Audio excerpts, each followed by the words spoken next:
हरिओम। आप सभी को नमस्कार और स्वागत है महर्षि अरविंद फाउंडेशन एवं एथनिक साइंस फाउंडेशन द्वारा संचालित तत्वबोध भगवत गीता हिंदी सीरीज में। जैसे कि आप सभी को विदित है कि अभी तक हमने अध्याय 4 से श्लोक संख्या 6 तक का अध्ययन किया था। आज उससे आगे का अध्ययन रहेगा।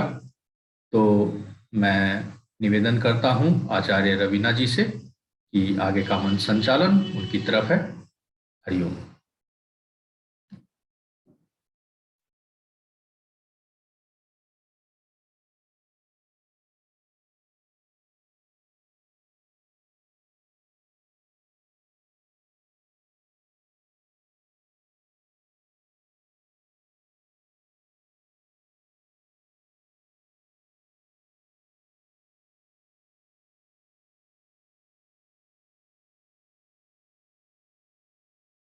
हरिओम।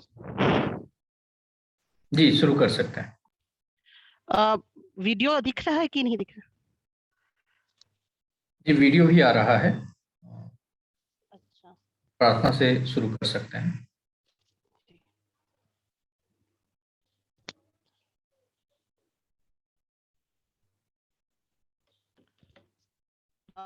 भगवत गीता के इस सत्र में उपस्थित सभी साधकों का स्वागत और अभिनंदन है। और आज हम एक बहुत बड़े महत्वपूर्ण विषय पे बात करने वाले हैं, जिसे अवतार मीमांसा कहते हैं। तो प्रार्थना के साथ आज के इस सत्र का प्रारंभ हम करते हैं।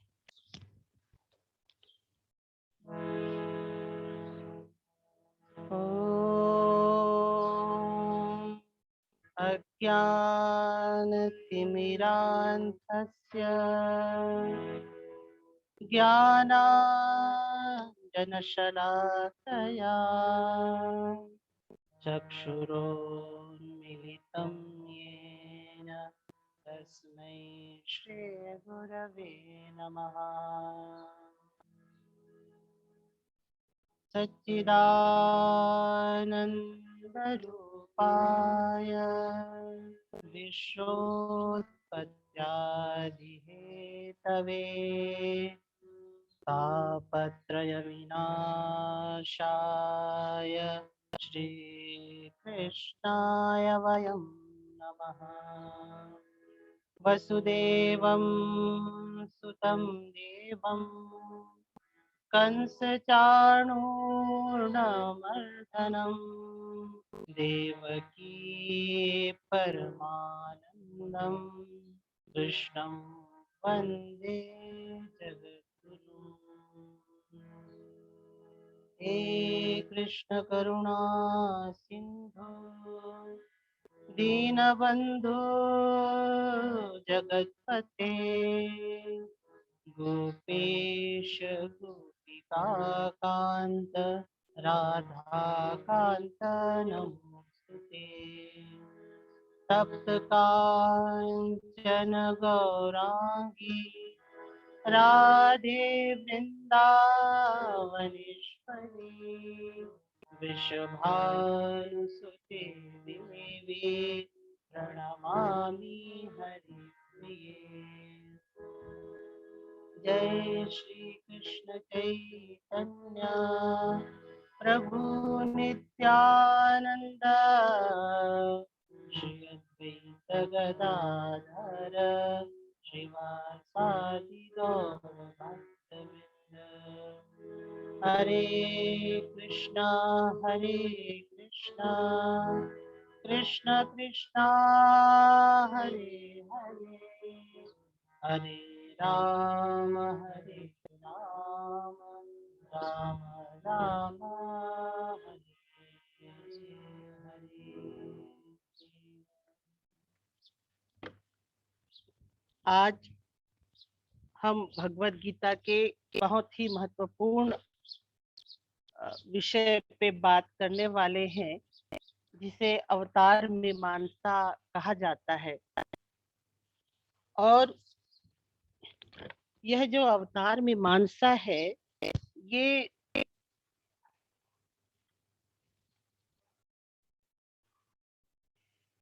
यह एक बहुत बड़ा विषय है और चूंकि भगवत गीता को समन्वय का शास्त्र कहा जाता है, तो भगवत गीता एक ऐसा ग्रंथ है जिसमें सारे शास्त्रों का समन्वय किया गया है। जहाँ भगवत गीता में निराकार तत्व के बारे में बात होती है, वहीं पे भगवत गीता में अवतार में मानसा की भी बात होती है कि किस तरीके से परम तत्व इस सृष्टि पे धर्म की स्थापना के लिए अवतरित लेता है, किस तरीके से परम तत्व शरीर धारण करके हमारे साथ विचरण करता है, रहता है और हम सबको धर्म के मार्ग में प्रेरित करता है। तो आज एक बहुत ही महत्वपूर्ण विषय अवतार तत्व पे हम बात करने वाले हैं। हो सकता है कि जो निराकारवादी हैं या जो निर्विशेष ब्रह्म को मानते हैं, वो सोचते होंगे कि अवतार तो होता नहीं है, अवतार तो हो ही नहीं सकता निर्विकार निराकार ब्रह्म का। पर भगवत गीता ऐसा अद्भुत ग्रंथ है जिसमें निराकार निर्विशेष ब्रह्म की भी बात कही गई है और साथ ही साथ साकार सगुण ब्रह्म की भी बात कही गई है। ये भगवत गीता की विशेषता है।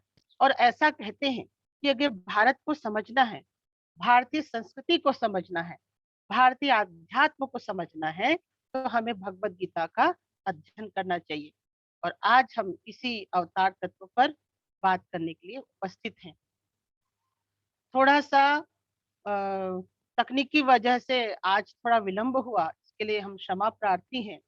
क्योंकि नेट जिस जगह पे मैं हूँ, अमरकंटक, वहाँ पे थोड़ा सा बारिश भी हुआ था कल और आज मौसम बहुत बदला भी हुआ है। तो ये मौसम के कारण से थोड़ा सा तकनीकी परेशानी हुई, पर हम आज इस सत्र पे इस विषय पे हम बात करेंगे। बात करने से पूर्व मैं एक महत्वपूर्ण, एक मिनट रुकिएगा।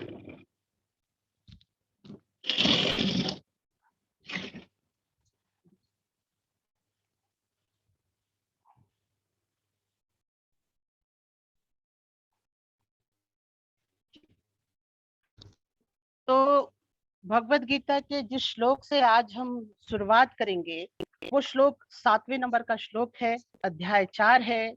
बहुत ही महत्वपूर्ण श्लोक है। आप जब यदा कदा भगवत गीता के किसी श्लोक को नहीं जानते होंगे, पर इस श्लोक को हम सभी जानते हैं, हम सभी श्लोक को सुने हैं। तो इसी श्लोक के साथ आज हम भगवत गीता के इस सत्र का प्रारंभ करेंगे। श्लोक बहुत सुंदर है। यदा यदा हि धर्मस्य ग्लानिर्भवति भारत अभ्युत्थानम् अधर्मस्य तदात्मानं सृजाम्यहम् परित्राणाय साधूनां विनाशाय च दुष्कृतां धर्म संस्थापनार्थाय संभवामि युगे युगे। भगवान कहते हैं कि हे अर्जुन, जब जब इस भारत में धर्म की ग्लानि होती है, अधर्म की स्थापना होती है, अधर्म की वृद्धि होती है, तब तब मैं इस धरती पर जन्म लेता हूँ। और क्यों जन्म लेता हूँ? भगवान कहते हैं परित्राणाय साधूनाम, साधुओं के परित्राण के लिए मेरा जन्म होता है। विनाशाय च दुष्कृताम, दुष्टों के विनाश के लिए मेरा जन्म होता है। और तीसरा भगवान कहते हैं धर्म संस्थापनार्थाय संभवामि युगे युगे। धर्म की स्थापना के लिए मेरा जन्म होता है। तो ये तीन बहुत ही महत्वपूर्ण विषय पे भगवान हम सबसे बात करते हैं, बताते हैं कि वो भगवान क्यों अवतार लेते हैं। मेरी आवाज आ रही है? हेलो ये आ रही है आवाज आपकी। जी। तो इन तीन चीजों पे भगवान ने अपने अवतार तत्व के बारे में बताया है। और जैसे कि मैंने कहा कि भगवान अवतार लेते हैं बहुत ही सरल शब्दों में। कोई कहते हैं कि कैसे निर्विशेष ब्रह्म अवतार ले सकता है। कई बार हम जब बात कर रहे थे, हमारा जब डिस्कशन चल रहा था, तो कई बार ऐसा बोला जाता था कि निर्विशेष ब्रह्म भला कैसे अवतार ले सकता है। हमारे शास्त्रों में कहा गया है कि जो अखंड सच्चिदानंद ब्रह्म है, बिल्कुल एक समुद्र के जैसे है। जैसे समुद्र चारों तरफ व्याप्त है, जैसे भगवान कहते हैं ना कि मैं सर्वत्र व्याप्त हूँ, मेरा अविनाशी तत्व सर्वत्र व्याप्त है, अजह नित्य है, पुराण पुराण है और सर्वव्यापी है। तो जैसे समुद्र सर्वव्यापी है, सच्चिदानंद परमात्मा भी वैसा ही सर्वव्यापी है। लेकिन हम सभी जानते हैं, जब ठंड बढ़ती है, जैसे आजकल ठंड का मौसम है, तो जैसे ठंड बढ़ने लगती है, तो ठंड के प्रभाव से तो समुद्र का जो पानी है वो भी छोटे छोटे बर्फ के रूप में बदलने लगता है। तो वैसा ही यह जो परमात्मा है, समुद्र रूपी परमात्मा है जो सर्वव्यापी है। और ये जो भक्ति है, भक्ति रूपी ठंड ही है, भक्ति रूपी जो शीत है, भक्ति रूपी जो ठंड है, उस भक्ति रूपी ठंड के प्रभाव से जो सर्वव्यापी रूपी समुद्र रूपी जो परमात्मा है, वो बर्फ के रूप में, अवतार के रूप में हमारे समक्ष प्रकट होते हैं। और शास्त्र ऐसा कहते हैं कि जब ज्ञान का सूर्य उदय होता है, जो ज्ञानी लोग होते हैं ना, तो जब ज्ञान का सूर्य उदय होता है, तो वो जो बर्फ है, जो भक्ति रूपी ठंड के प्रभाव से समुद्र का पानी जो बर्फ के रूप में बना हुआ है, ज्ञान रूपी सूर्य के प्रभाव से वो बर्फ है, वो भाप के रूप में परिवर्तित हो जाता है और वो परमात्मा पुनः निर्विकार निर्विशेष ब्रह्म के रूप में सर्वत्र व्याप्त होता है। तो प्रकृति में ही परमात्मा के अवतार तत्व, अवतार मीमांसा की बातें छुपी हुई है। ये जो समुद्र है, ये जो बर्फ है और ये जो भाप का उदाहरण है, ये अवतार तत्व को समझने के लिए सबसे महत्वपूर्ण उदाहरण है और सबसे प्रभावी उदाहरण है। कैसे समुद्र शीतलता को पा करके, ठंडे ठंडाई को पा करके, शीत को पा करके कैसे बर्फ रूपी अवतार में प्रकट होता है।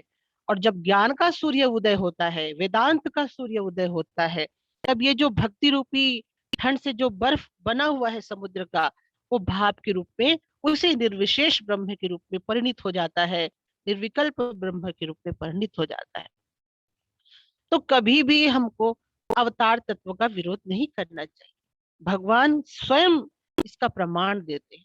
अगर आप भगवत गीता के 7वें अध्याय का अध्ययन करें, तो 7वें अध्याय में भगवान क्या कहते हैं कि मैं अपने प्रकृति का आश्रय लेकर इस संसार में अवतरित होता हूँ। ये भगवान भगवत गीता में कहते हैं। क्या होता है कि जब हम, सबसे बड़ा दुख की बात है, और पिछले सत्र में गुरुजी ने कहा कि सहिष्णुता हमारे धर्म जीवन में होना चाहिए। हमको, भले ही हम ज्ञानी हैं, हम वेदांती हैं, हम वेदांत तत्व दर्शन का अध्ययन करते हैं, हम विवेक चूड़ामणि को पढ़ाई करते हैं, हम शंकराचार्य को पढ़ाई करते हैं, हम निर्विशेष ब्रह्म का अध्ययन करते हैं, हम ऊर्जा और एनर्जी की बात करते हैं, बिल्कुल सही है, सत्य है। पर कभी दूसरे मार्ग का विरोध नहीं करना चाहिए। अगर कोई व्यक्ति बड़े ही पवित्रता के साथ, बड़े ही भावमय के साथ एक मूर्ति में भी परमात्मा की पूजा करता है, तो उसका भी हमें विरोध नहीं करना चाहिए। ये जो सहिष्णुता है, ये जो टॉलरेंस का जो प्रवृत्ति है, जो टॉलरेंस का जो गुण है, वो हमारे आध्यात्मिक जीवन में भी होना चाहिए। और हम सबको समन्वय करके हमको चलना चाहिए। और भगवान श्री कृष्ण इस बात में बहुत ही निपुण थे। जिस समय भगवान श्री कृष्ण का जन्म होता है, उस समय भारत में दो प्रकार के मार्ग प्रचलित थे। एक जो मार्ग था वह था ज्ञानियों का, जो जंगलों में जाते थे और निर्विशेष ब्रह्म का उपासना करते थे। और एक जो ग्रुप था, एक जो वर्ग था, वो साकार स्वरूप की उपासना करते थे, भगवान की, विष्णु तत्व की, शिव तत्व की, दुर्गा तत्व की, और गणेश तत्व की, सूर्य तत्व की उपासना करते थे, साकार रूप में ईश्वर को पूजते थे। अब इन दोनों के बीच में बड़ा युद्ध होता था। ज्ञानी कहते थे हमारा ज्ञान सबसे श्रेष्ठ है, हमारा ब्रह्म तो निर्विशेष है, तुम पाखंडी हो, तुम मूर्तियों की पूजा कर रहे हो, तुम पेड़ पौधों की पूजा कर रहे हो, तुम पर्वत पहाड़ों की पूजा कर रहे हो। तो वो उनका मजाक उड़ाया करते थे। और जो भक्ति मार्ग के जो कट्टर होते थे, वो ज्ञानियों का मजाक उड़ाया करते थे कि वो लोग तो, उनके जीवन में तो कोई साधना ही नहीं है, निर्विशेष निर्विशेष करके बोलते रहते हैं। उस समय जब इस तरीके का एक वातावरण बना हुआ था इस भारत देश में, तो भगवान श्री कृष्ण है इन दोनों मार्गों का समन्वय करते हैं, इन दोनों मार्गों को मिलाते हैं। भगवान कहते हैं कि निर्विशेष ब्रह्म की तुम उपासना करते हो, वह तो ठीक भी है, पर कोई साकार स्वरूप सगुण ब्रह्म की भी उपासना करता है, वह भी उस परमात्मा की ओर जाएगा। और इसी कारण भगवान श्री कृष्ण ने भगवत गीता का जो अध्याय 4 है, उसकी जो शुरुआत है, वो उन्होंने अ, सगुण ब्रह्म के बारे में, अवतार तत्व के बारे में बताकर हमें कृतार्थ किया है और हमको बताया है। तो ये अवतार तत्व को समझना बहुत महत्वपूर्ण है। और जैसे कि हम सब अर्जुन, जब भगवान को अर्जुन पूछता है कि एक डाउट होता है, अर्जुन कहता है कि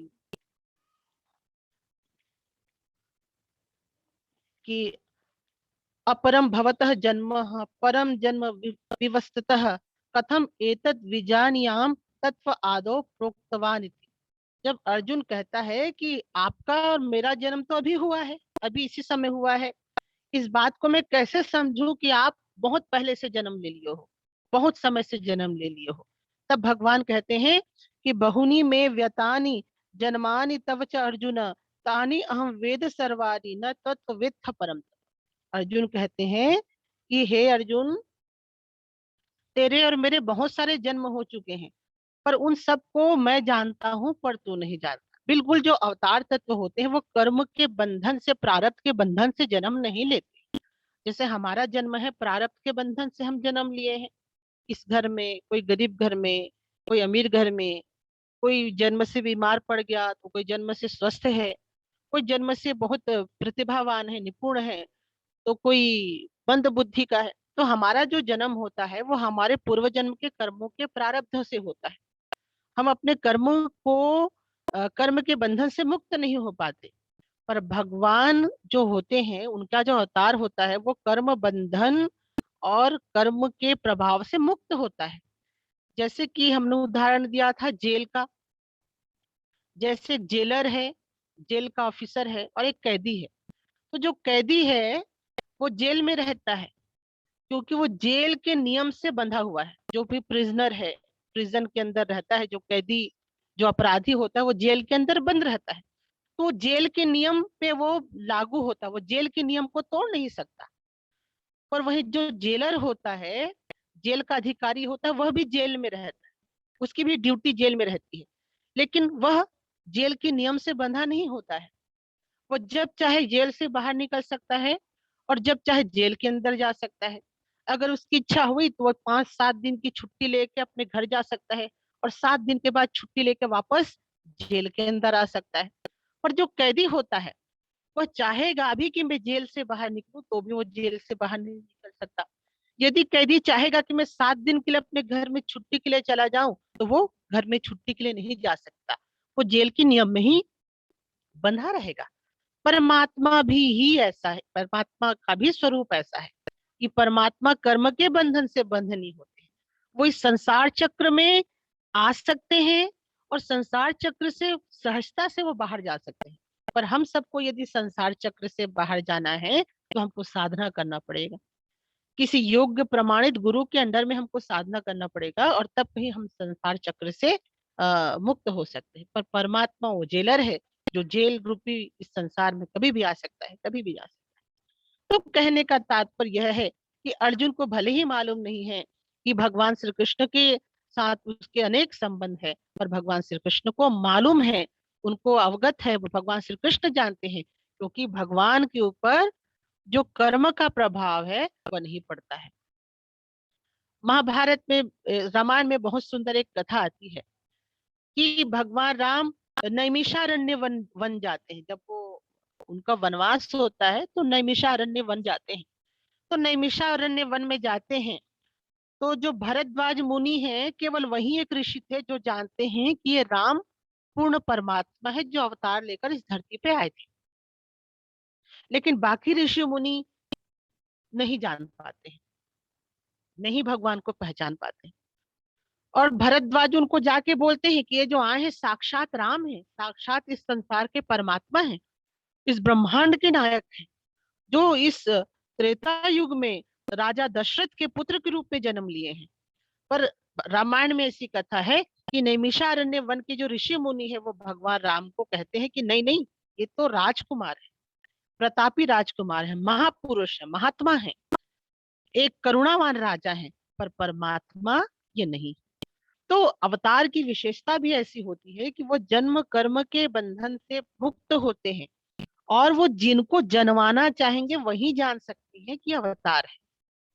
हमारी और आपकी ये कैपेसिटी नहीं है, ये क्षमता नहीं है कि हम अवतार को पहचान पाए। जैसे कि हम रामायण में उदाहरण पाते हैं कि साक्षात नैमिषारण्य में साक्षात परमात्मा गए थे, पर इतने सालों तक तपस्या करने वाले ऋषि मुनि भी उनको पहचान नहीं पाए। केवल भरद्वाज और कुछ एक दो ऋषि मुनि थे जो उनको पहचान कर पाते। तो भगवान अपने आप को छुपा के आते हैं, जिनके ऊपर कृपा करते हैं, जिनके ऊपर दया करते हैं, वही उस ईश्वर को, परमात्मा को पहचान पाते हैं। अब प्रश्न उठता है कि क्या परमात्मा कितने बार आते हैं? तो हम श्रीमद् भागवत में पढ़ते हैं, श्रीमद् भागवत में हम भगवान के 10 अवतारों की बात पढ़ते हैं। फिर कहीं पे हम पढ़ते हैं कि भगवान के 24 अवतार हैं। आप सभी जानते हैं कि भगवान के 24 अवतार हैं, कोई कहते हैं कि भगवान के 10 अवतार हैं। पर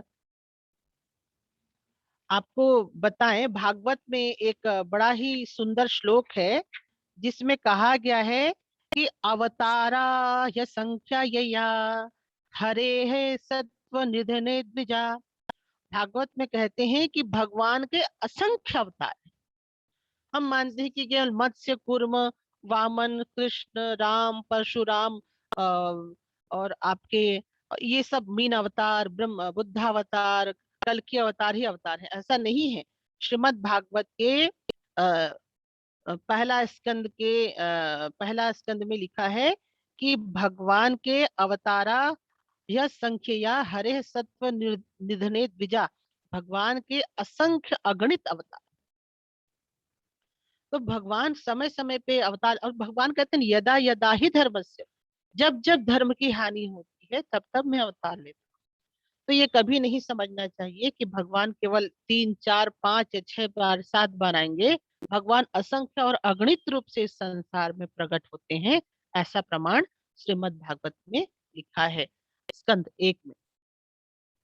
तो इस प्रकार से हम देखते हैं कि भागवत में भी कहते हैं कि भगवान का अवतार होता है।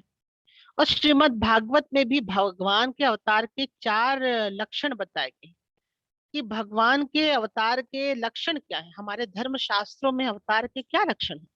तो पहला लक्षण जो हमारे शास्त्रों में कहा गया है, पहला लक्षण है कि जब अवतार होता है तो उसका जो जन्म होता है वो मैथुनी नहीं होता।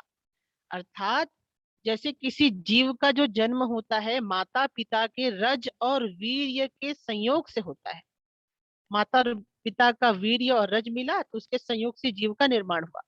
और शास्त्र कहते हैं कि जो अवतार होते हैं उसमें वैसा नहीं होता। अवतार जो होता है अमैथुनी होता है। इसी कारण तो जब तुलसीदास कहते हैं, क्या कहते हैं, भय प्रगट कृपाला दीन दयाला कौशल्या हित चमत्कारी, हर्षित महतारी, मुनि मनहारी, अद्भुत रूप विचारी। भगवान प्रकट होते हैं, जन्म नहीं लेते। इसी कारण कहते हैं भाई प्रगट कृपा, प्रकट होता है, उनका प्रगटीकरण होता है। उनका मैथुनी सृष्टि से मैथुनी जन्म नहीं होता, भगवान प्रकट होते हैं, ऐसा शास्त्र पहला लक्षण कहते हैं। दूसरा लक्षण शास्त्र कहते हैं कि जब अवतार आते हैं तो उनके दैवी स्वरूप का उनको पहले से ही भान होता है। बचपन से ही माया उनको स्पर्श नहीं कर पाता है। हम सामान्य लोग हैं, हम साधना करते हैं, साधना करते करते हमको अपने दिव्य स्वरूप का ध्यान होता है। साधना करने के बाद हमको अपने दिव्य स्वरूप का नॉलेज होता है कि हम तो अजन्मा है, नित्य है, सर्वव्यापी, अव्यय, अजह आत्मा है। हमको ध्यान और साधना के बल पे पता चलता है। पर जो अवतार होते हैं उनके विषय में कहा गया है कि उनका जो अवतारत्व है, उनके जो दैवी स्वरूप का अनुभव है, उनको बचपन से ही हो जाता है। ये उनका दूसरा लक्षण है। तीसरा लक्षण कहते हैं अवतार का कि जो अवतार होते हैं वो सामान्य ज्ञान सिद्ध महात्मा की तुलना में उनकी जो आध्यात्मिक क्षमता है वो बहुत ज्यादा होता है। मतलब वो आध्यात्मिक रूप से बहुत ज्यादा संपन्न होते हैं। आध्यात्मिक रूप से कैसे संपन्न होते हैं, तो इसके लिए एक उदाहरण दिया जाता है। जैसे कि एक सामान्य जो महात्मा होते हैं वो एक लकड़ी के टुकड़े के समान है। एक लकड़ी के टुकड़े के समान है जो नदी को पार कर लेते। एक नदी है, संसार रूपी, संसार की नदी है। ये जन्म चक्र की जो नदी है, उससे जो महात्मा होते हैं वो छोटे लकड़ी को पकड़ के पार कर लेते हैं। तो महात्मा ऐसे होते हैं। पर जो अवतारी होते हैं उनको कहा जाता है कि ये विराट लट्ठे के समान है। विराट लट्ठे मतलब बड़ा लकड़ी के समान, जिसको पकड़कर सैकड़ों, जिसमें बिठाकर वो सैकड़ों लोगों को पार ले जाते हैं। ये अवतार की विशेषता है। और सरल शब्दों में मैं कहूं कि जो महात्मा है वो अपने साधना से स्वयं मुक्त हो सकते हैं पर दूसरों को मुक्त नहीं कर सकते। पर जो अवतार होते हैं वो एक नाव के समान है और हजारों, सैकड़ों, लाखों लोगों को अपने साथ मुक्त करते हैं। तो तीसरा लक्षण जो कहा जाता है कि जो अवतार होते हैं वो सामान्य सिद्ध महात्मा की तुलना में अतिशय आध्यात्मिक क्षमता से संपन्न होते हैं। सामान्य महात्माओं से उनके पास ज्यादा शक्ति होता है। इसी कारण तो हम देखते हैं कि जब भगवान राम आए तो देखिए भगवान राम की भक्ति में आज सभी लोग पार हो रहे हैं, सभी लोग की मुक्ति हो रही है। भगवान श्री कृष्ण आए तो उनकी भक्ति में सभी लोग मुक्त हो रहे हैं। भगवान बुद्ध आए तो उनकी भक्ति में सभी लोग मुक्त हो रहे हैं। यीशु मसीह आए तो उनकी भक्ति में सभी लोग मुक्त हो रहे हैं। मोहम्मद पैगंबर हजरत मोहम्मद आए तो उनके मार्गदर्शन में सभी लोग मुक्त हो रहे हैं। तो जो सामान्य महात्मा होता है वो केवल अपने को ही पार लगा पाता है, दूसरों को मार्गदर्शन दे सकता है। पर जो अवतार होते हैं वो एक बड़े लट्ठे के समान है जो समुद्र रूपी, इस नदी रूपी जो संसार है उसमें सैकड़ों लोगों को, लाखों लोगों को पार ले जाते हैं। और चौथा जो अवतार का लक्षण होता है, शास्त्र कहते हैं कि जो अवतार होते हैं उनमें अपूर्व आकर्षण की शक्ति होती है। जो अवतार होते हैं उनमें इतने आकर्षण की शक्ति होती है जैसे संसार में कहीं और नहीं होता है। आपके सम्मुख हो आ जाए तो बरबस ही वो आप आकर्षित हो जाए। आप क्यों आकर्षित हो रहे हैं, क्यों उनके ऊपर खींचे चले जा रहे हैं, आपको पता नहीं। तो वो आकर्षण का केंद्र होते हैं। वो अपने सम्मोहन शक्ति से, आकर्षण शक्ति से सभी को सम्मोहित कर लेते हैं। वो अपने आकर्षण शक्ति से सभी को आकर्षित कर लेते हैं। तो अवतार में ये चार लक्षण माने गए हैं। तो पहला क्या है कि उनका जो जन्म मैथुनी नहीं होता, माता पिता के रज और वीर्य से नहीं होता। उनका जो बचपन से ही उनको अपने दैवी स्वरूप का आभास होता है।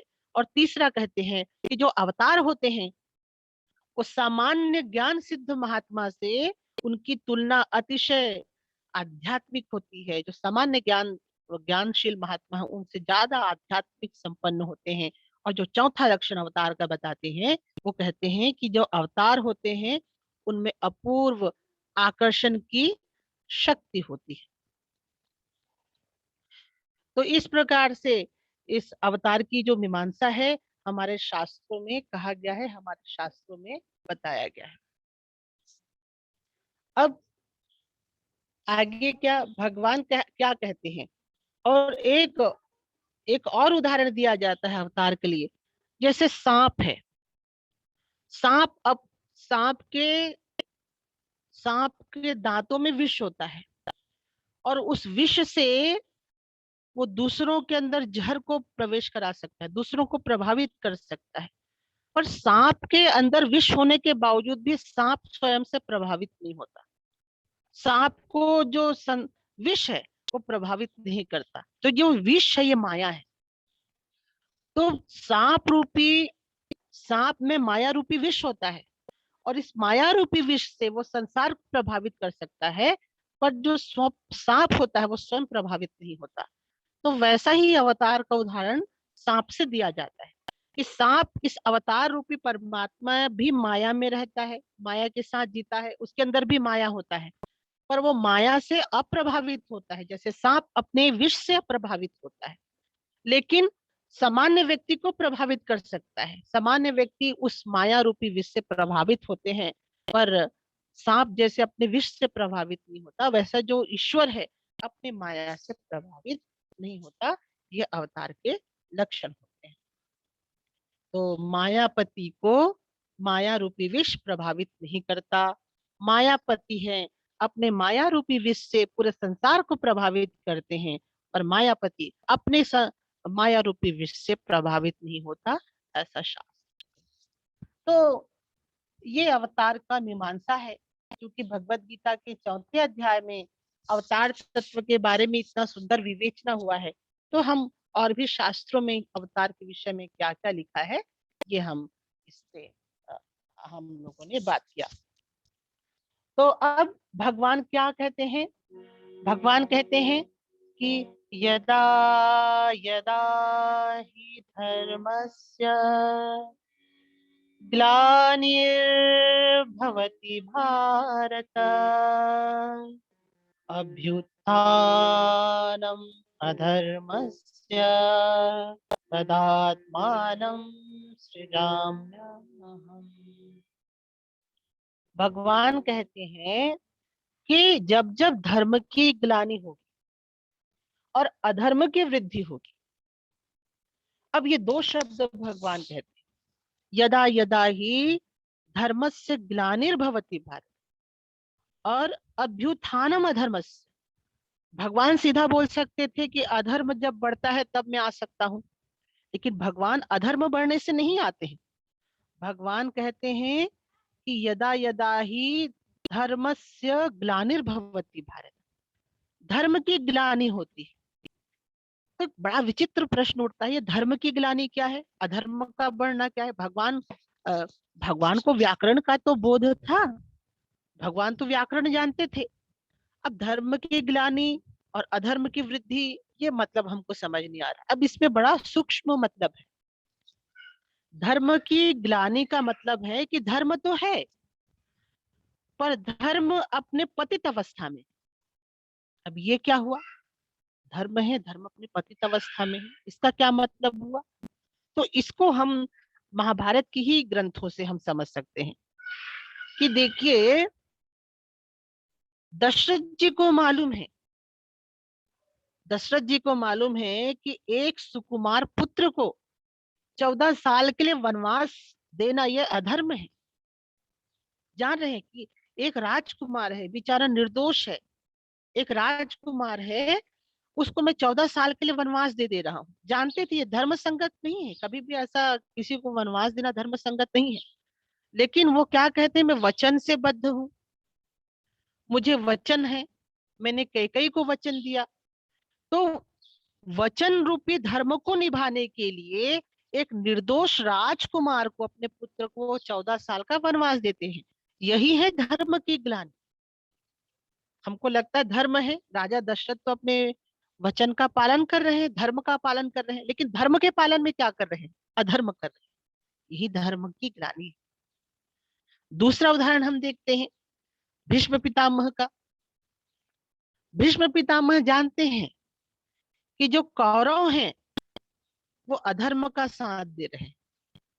भीष्म पितामह जानते हैं कि जब कौरव यदि जीत जाएंगे तो अधर्म की वृद्धि होगी, फिर भी वो पांडवों का साथ नहीं देते। क्यों नहीं देते?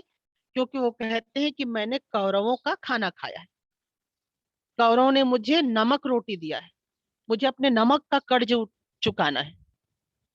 जो कौरवों के यहाँ मैं खाना खा रहा हूँ, उसका जो मुझको कर्ज है, जो नमक है, उसको मुझको चुकाना है।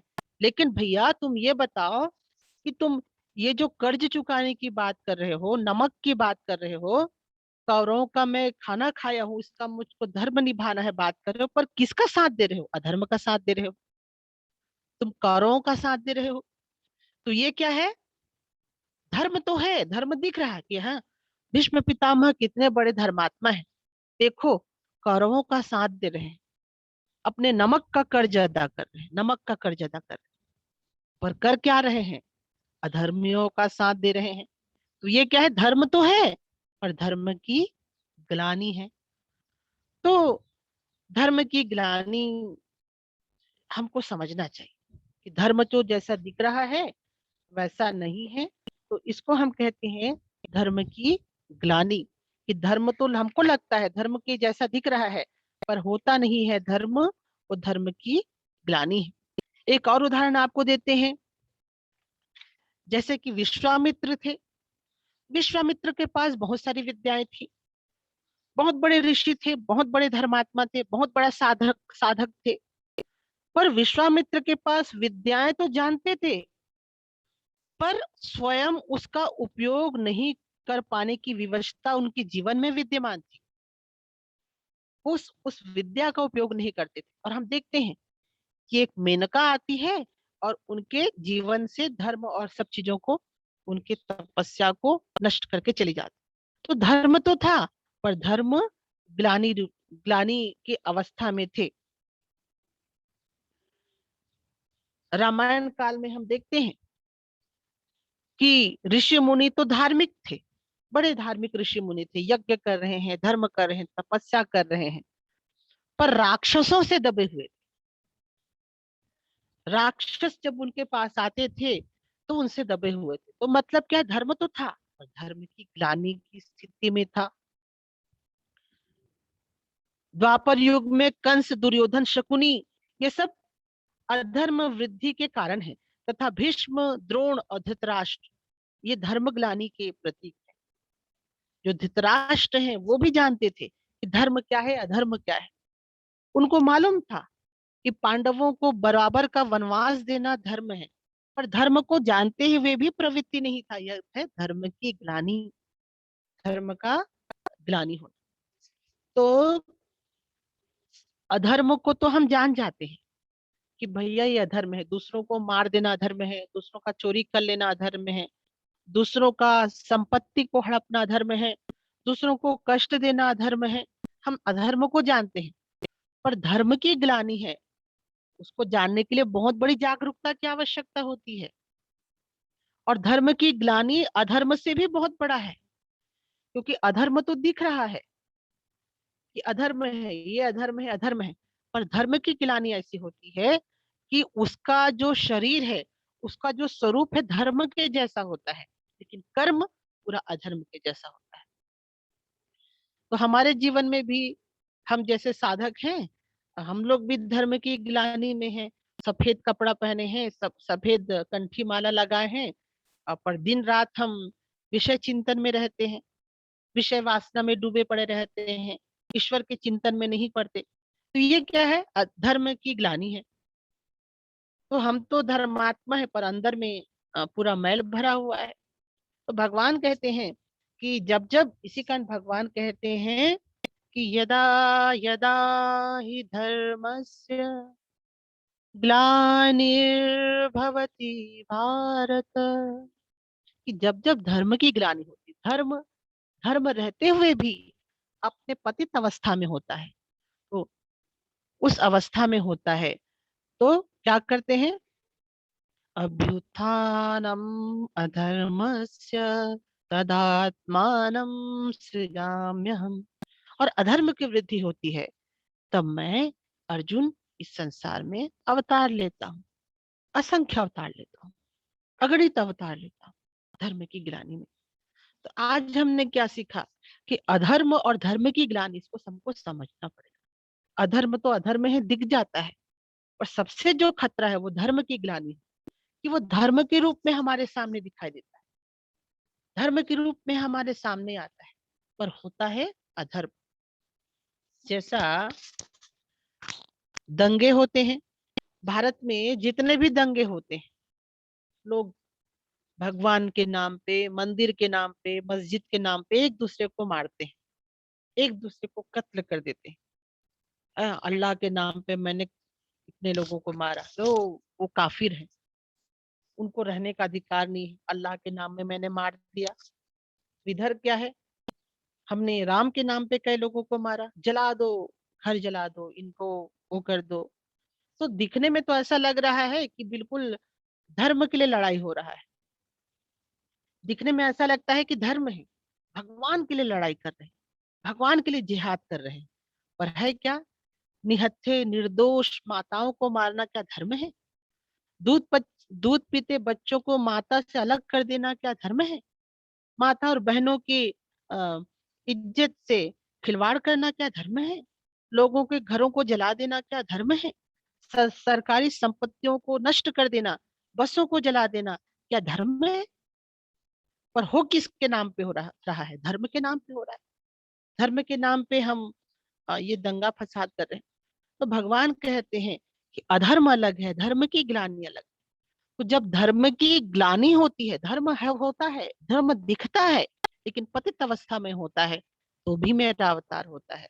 और दूसरा है अभ्युत्थानम अधर्मस्य, जब अधर्म का उत्थान होता है तो भी मेरा जन्म।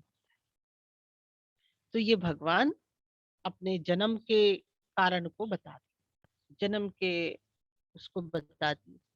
अभी देखिए गुरु जी, हम लोग जब पीडीएल से जुड़े नहीं थे, तब हम लोग भी कितने धार्मिक थे, पूजा पाठ करते थे। जो भी धर्म कर्म बोलते थे, भैया ये व्रत रखो, ये उपवास रखो, ये अनुष्ठान कर लो, हम सब करते थे। पर जब गुरु जी से जुड़े, पीडीएल से गुरु जी के जब पास आए, तो हम क्या देखते हैं कि गुरु जी ने हमको असल तत्व को समझाया कि एक्चुअल में धर्म क्या है, एक्चुअल में आध्यात्म क्या है, एक्चुअल में आध्यात्मिक जीवन क्या है। पहले भी तो करते थे, पर गुरु जी से जुड़ने के बाद आध्यात्म के प्रति हमारा दृष्टिकोण बदल गया, दृष्टि बदल गया, दृष्टि बदला तो सृष्टि बदल गया।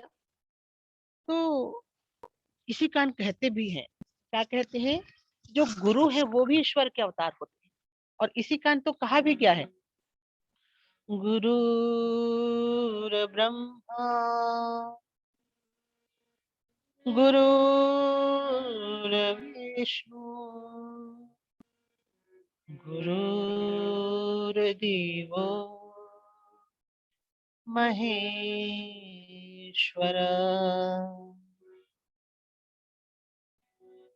गुरुर् साक्षात् पर ब्रह्मा, तस्मै श्री गुरवे नमः। गुरु के लिए कहा गया है कि गुरुर ब्रह्मा गुरुर विष्णु गुरुर्देव महेश्वर, गुरुर साक्षात पर ब्रह्म तस्मै श्री गुरुवे नमः। तो जो गुरु है, गुरु तत्व है, वह भी अ, अवतार है, वह भी ईश्वर के अवतार है। गुरु तत्व कोई व्यक्ति विशेष की बात नहीं हो रही है। किसी व्यक्ति, हमारे पीडीएल में तो हम सीधा मानते हैं कि गुरु एक तत्व है, गुरु कोई व्यक्ति विशेष नहीं। तो ये जो गुरु तत्व है वह भी परमात्मा का अवतार है। ये गुरु तत्व को आप चाहे व्यक्ति में देखें, चाहे पक्षियों में देखें, चाहे पेड़ में देखें, चाहे पौधों में देखें, तो हरि का नाम और हरि का नाम अनंतता है। और ऐसा कहा जाता है कि जब ईश्वर जब आते हैं तो अलग अलग लोग अलग अलग रूपों में उनको देखते हैं। सबको उन्हीं के अनुरूप, उन्हीं के अ, रूप के अनुरूप ईश्वर उनको दर्शन देते हैं, उनकी भावनाओं को पूरी करते हैं। और रामचरितमानस में एक बड़ा सुंदर है, राम सिया राम जय जय राम, राम सिया राम जय जय राम। जिनके रही भावना जैसी, प्रभु मूर्ति तिन देखी तैसी, सिया राम जय जय राम, राम सिया राम जय जय राम। देख ही रूप महारण धीरा, मनहु वीर रसु धरे शरीरा, राम सिया राम जय जय राम, राम सिया राम जय जय राम। ओ मन डरे कुटिल नृप प्रभु हुई निहारी, मनहु भयानक मूरति भारी, राम सिया राम जय जय राम, राम सिया राम जय जय राम। रहे असुर छल, हो रहे असुर छल क्षोनिप भेसा,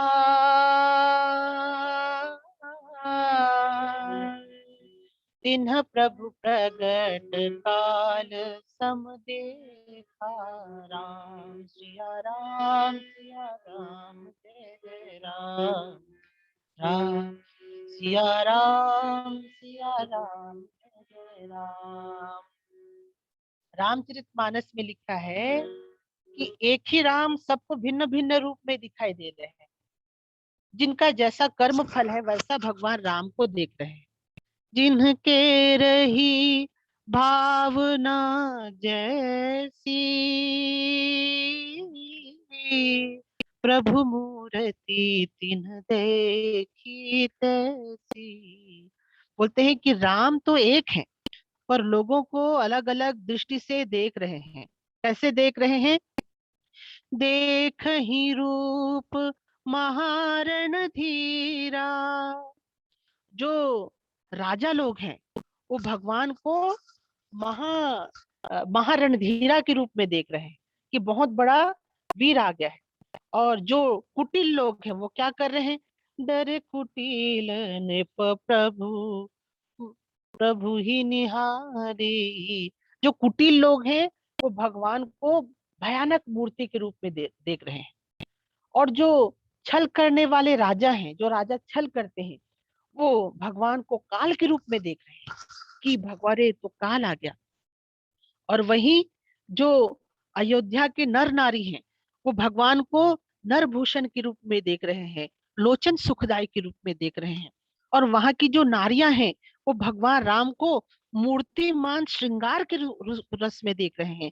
ऐसे लग रहे हैं कि उनके जो जीवन रस है, उनके जो श्रृंगार रस है, मूर्तिमान श्रृंगार इस अयोध्या में आ गए हैं। और भगवान के जो सगे संबंधी हैं, स्वजन हैं, राजा रानी हैं, वो भगवान राम को पुत्र के रूप में देख रहे हैं। तो ये जो अवतार का विशेषता है, अवतार की शक्ति है, लोगों को उनके कर्म फल के हिसाब से अवतार अलग अलग रूप में देखते हैं। अब देखिए ना, गुरु जी के पास हम जाते हैं, कोई गुरु जी के साथ मित्रवत व्यवहार करता है, वो गुरु जी को देख नहीं पाते कि वो गुरु है। कई लोग होते हैं वो गुरु के रूप में देखते हैं कि हाँ हम गुरु जी है।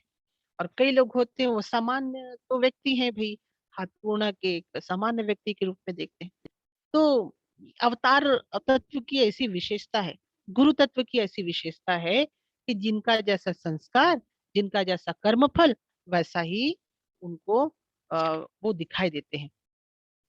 अब भगवान क्या कहते हैं आगे बताते हैं कि भगवान अवतार लेने के कारण को बस समय को बताते हैं। अधर्म की वृद्धि हुई, धर्म की ग्लानि हुई। अब उसके बाद भगवान अवतार लेने के कारण को बताते हैं। क्या बताते हैं? परित्राणाय साधूनां विनाशाय च दुष्कृतां धर्म संस्थापनार्थाय संभवामि युगे युगे। भगवान कहते हैं कि भैया, भगवान केवल 4 कारण से अवतार लेते हैं। पहला है परित्राणाय साधूनाम, जो साधु संत हैं उसके रक्षा के लिए, कि साधु संत की सुरक्षा के लिए, सेफ्टी के लिए भगवान का जन्म होता है। विनाशाय च दुष्कृताम, जो दुष्ट है, दुष्ट मतलब व्यक्ति नहीं, काम क्रोध लोभ मोह माया ये सब दुष्ट हैं, इनके विनाश के लिए, इनके नष्ट होने के लिए भगवान का जन्म होता है। धर्म संस्थापनार्थाय, जो धर्म की स्थापना है, ये तीसरा रीजन है कि धर्म को स्थापित करना है, धर्म को उसके मूल स्वरूप में लाना है। संभवामि युगे युगे, उसके लिए वो युग युग में परमात्मा अवतार लेते हैं। तो ये अवतार तत्व की विशेषता है।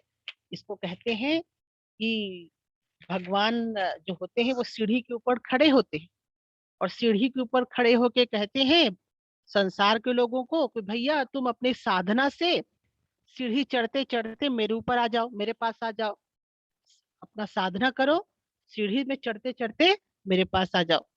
पर भक्त कहते हैं कि प्रभु, मैं तो साधना करके सीढ़ी चढ़ के आपके पास आ जाऊंगा, पर मेरे पीछे तो यहाँ कितने सारे लोग हैं, वो सब सीढ़ी नहीं चढ़ते प्रभु, सीढ़ी वो चढ़ नहीं पाएंगे।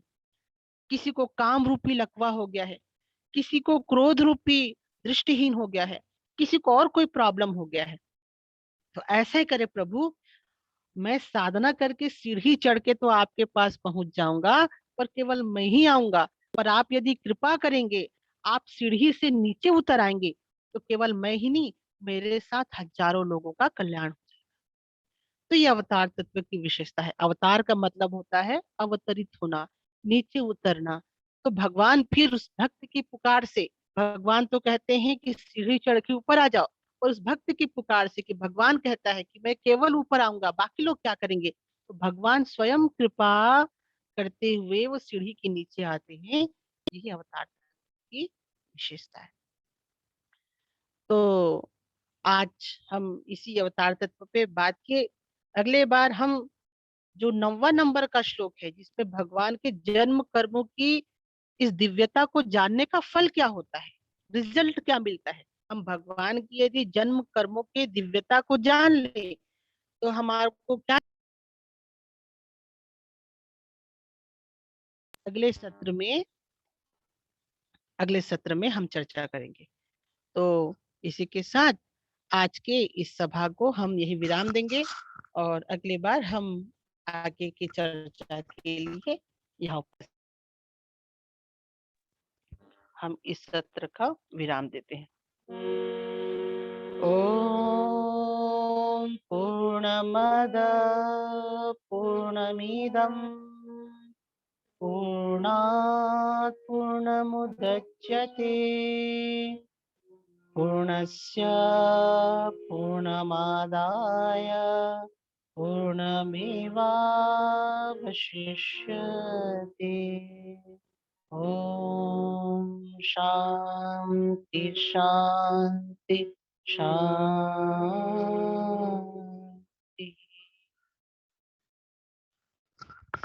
आप सभी को बहुत बहुत धन्यवाद।